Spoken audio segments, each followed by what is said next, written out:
नमस्कार विद्यार्थी मित्र आणि मैत्रिणींनो, जॉब सपोर्ट या यूट्यूब चॅनलवरती तुमचे स्वागत आहे।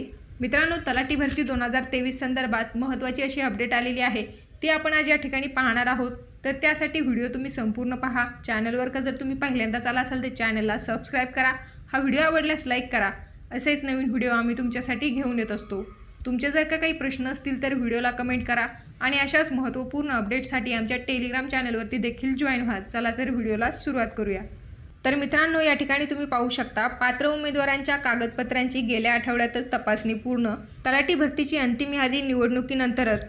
लोकमत न्यूजपेपरमध्ये आलेली ही बातमी आहे। जळगाव जिल्ह्यासंदर्भात जिल्ह्यातील 241 पैकी 10 जागा पेसा क्षेत्रातील वगळता अन्य 231 पदांसाठी पात्र उमेदवारांच्या कागदपत्रांची तपासणी गेल्या आठवड्यातच पूर्ण झाली आहे। मात्र निवड झालेल्या उमेदवारांची यादीला लोकसभा निवडणुकीची आचारसंहिता आडवी आली आहे। त्यामुळे निवड झालेल्या उमेदवारांची अंतिम यादी आचारसंहिता उठल्यावरच जाहीर करण्यात येणार आहे।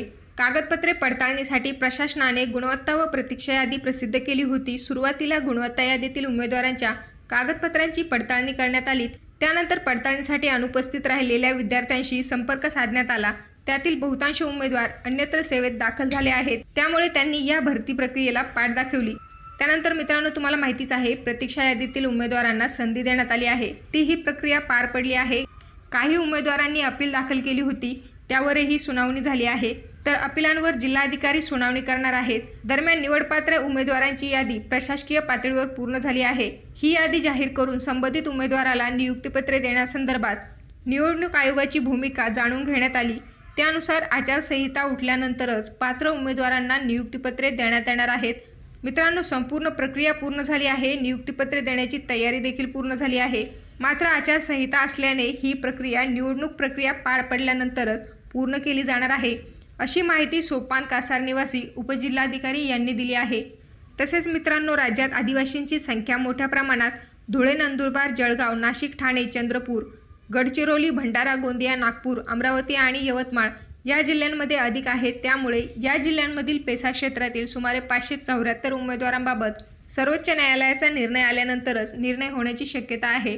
मित्रांनो, पेसा प्रकरण अजूनही न्यायप्रविष्टच असल्यामुळे या जिल्ह्यातील 574 उमेदवारांचे भवितव्य हे सर्वोच्च न्यायालयाच्या निर्णयावरती अवलंबून आहे। पेसा क्षेत्रातील याचिकेवर पुढील सुनावणी ही 23 एप्रिलला होणार आहे। त्या सुनावणीनंतर सर्वोच्च न्यायालयाच्या निर्णयानंतरच पेसा क्षेत्रातील 574 उमेदवारांसंदर्भात निर्णय घेतला जाईल। या संदर्भात अजून जशी काही नवीन अपडेट येईल तशी माहिती तुम्हाला देण्यात येईल। त्यासाठी आपल्या चॅनलला सबस्क्राइब करा, हा व्हिडिओ आवडल्यास लाईक करा। भेटूया परत अशाच एका नवीन व्हिडिओसोबत। जय हिंद, जय महाराष्ट्र।